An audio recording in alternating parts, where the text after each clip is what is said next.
What's going on, Mountaineer Nation? Jordan Cruz back here with the Country Roads Webcast. And before we get into this video, I just want to give you guys a quick reminder, if you would, do us a favor, hit that subscribe button. Helps us, helps you, helps get more of this Mountaineer football content out to Mountaineer Nation. If you would, hit that like button as well. That helps us here on YouTube. That being said, let's get into it. As you can tell by that cold open to this video, I'm absolutely ecstatic over this news that's broken. West Virginia has landed five-star transfer quarterback JT Daniels, transferring from Georgia to West Virginia. He announced Wednesday morning, and this is absolutely, unbelievably, undeniably huge for the Mountaineers this season in 2022. Coming out of high school, JT Daniels was rated as one of the top recruits in the entire country, not just quarterbacks, but recruits period. He was rated the number 2 quarterback in the country and a 5-star prospect, which makes him the first 5-star quarterback that will ever suit up for West Virginia, and that can't be understated. To this point in his career, Daniels has performed well when he's been on the field. Just being on the field has been his issue. He's been hit with the injury bug, starting at USC and then again at Georgia. But let's look at his numbers while he was at Georgia before he was injured during his 2 seasons there.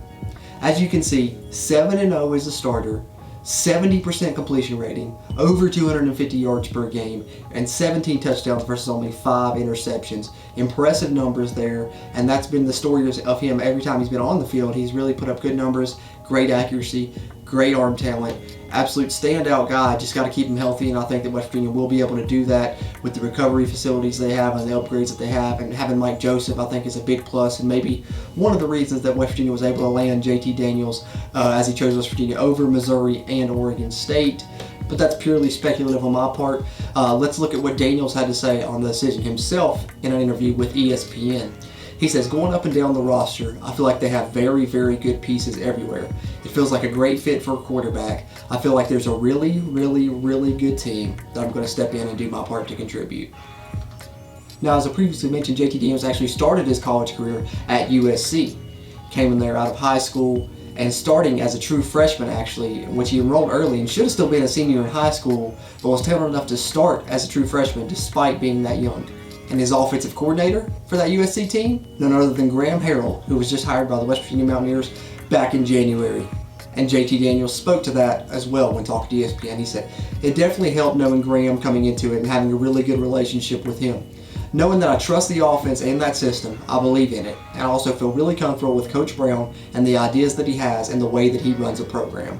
Now, JT Daniels was in Morgantown, as a lot of us know, this past weekend. It sounds like he really enjoyed his visit, and that played a factor as well. Speaking of Morgantown, he says, I loved it. It feels very Athens-ish, which is a quintessential college town and which I've really, really enjoyed living in. Daniels would then go on to speak about the pieces that West Virginia has in place at the skill positions as well as the Mountaineer defense. Daniels says they have plenty of skill guys, there's no question there, and they've been a top-ranked defense the last 5 years. It feels like a really good, complete team that I want to be a part of. So it sounds like the roster played a big part in JT Daniels' decision, that he felt like West Virginia maybe had the best ready-made roster to have success this season with returning guys to the skill positions such as Bryce Ford-Wheaton, Sam James, Caden Prather, and then all 5 offensive linemen returning. I think that was a big thing for him, especially considering that Zach Frazier has the potential to be one of the best centers in the country this year. Was a freshman All-American 2 years ago. Wyatt Milam was a freshman All-American last year. Doug Nestor's proven. James Midder's really come on. And I think that this offensive line really was a big reason why JT Daniels decided to come, because he knows they can keep him upright and hopefully help keep him healthy. Other than that, I think the connection with Graham Harrell was big.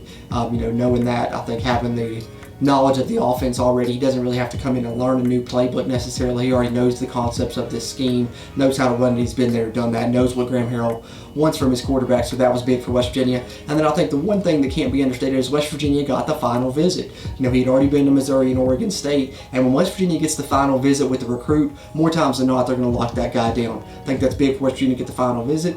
They did it with JT Daniels, and just 2 days removed from the weekend where he visited, announces his commitment to the Mountaineers, sending shockwaves through Mountaineer Nation and really uniting the fan base and making the expectations for 2022 rise to a whole new level. And I think that also echoes with not only JT Daniels, but also with his family. His father actually spoke to Ear Sports there, Mike Kazaza and Chris Anderson, who do a great job there, the 247 Sports West Virginia site, and some of the comments that JT Daniels' father made were really enlightening. JT Daniels' father says, the relationship with Graham Harrell set the stage. Between Graham and Neil Brown, we feel like we have everything we need at West Virginia. They feel like they have a quarterback that can help them win games, not just manage them. And JT can do that in this offense. And here, this is my favorite comment that I've read, the one that really stands out a lot to me that I think you guys are going to love, and this should really excite Mountaineer Nation because I know it excites the hell out of me, but this is what JT Daniels' father went on to say. He felt comfortable with the staff. He felt there was plenty of talent there to win. They took him in. They have this analytics dude. They have all these ratings for all the players. They said that if JT comes in and is among the best QBs in the Big 12, it takes them from roughly 6 wins to 10 wins at minimum. That was big. He wants to win a championship, and now they know that the Big 12 title is attainable. Let me repeat those last couple lines just to let them sink in. They said that JT comes in and is among the best QBs in the Big 12, and it will take them from roughly 6 wins to 10 wins at minimum. He wants to win a championship, and now they know that the Big 12 title is attainable. There you go.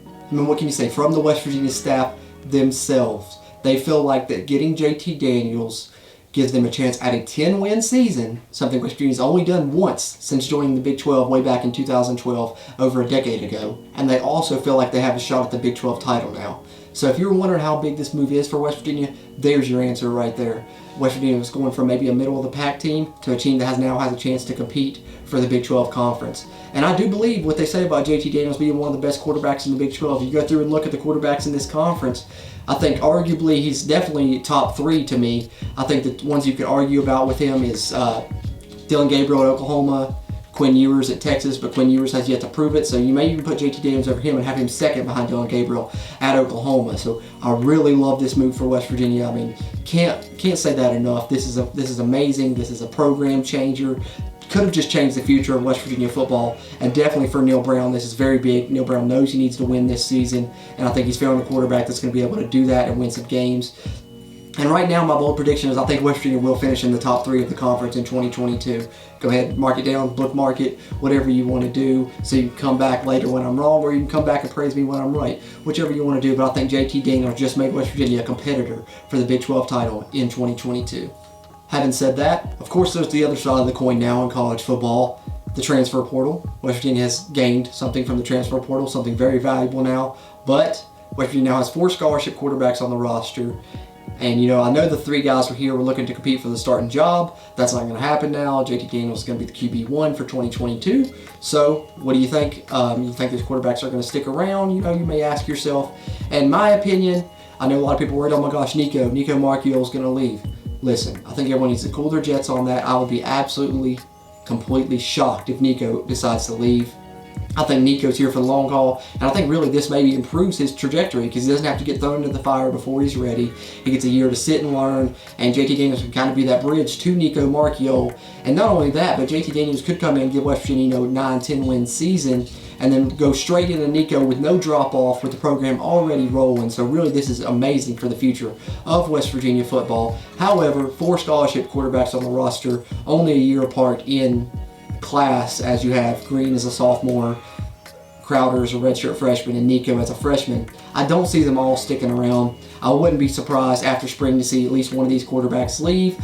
Like I said, I don't think it will be Nico, so do with that what you will. That means it's 1 or 2 guys probably, but having said that, you can't just not take a guy like JT Daniels, the best available player left in the portal that's really going to change your season and change the trajectory of your team just because you're worried about guys leaving. Today's game of college football, that's just the way it is. You want to win now. You got to go out and get the best available players. And for West Virginia, who had 3 quarterbacks that have 0 college starting experience, to go get a guy that's been in college for 4 years now and that knows the game and has been on winning teams and has put up great numbers when he's been healthy, it's a no-brainer for West Virginia. They had to do this, and it's an excellent decision that really changes things for West Virginia moving forward. And I cannot be more excited about this, guys, and I hope you're just excited as I am.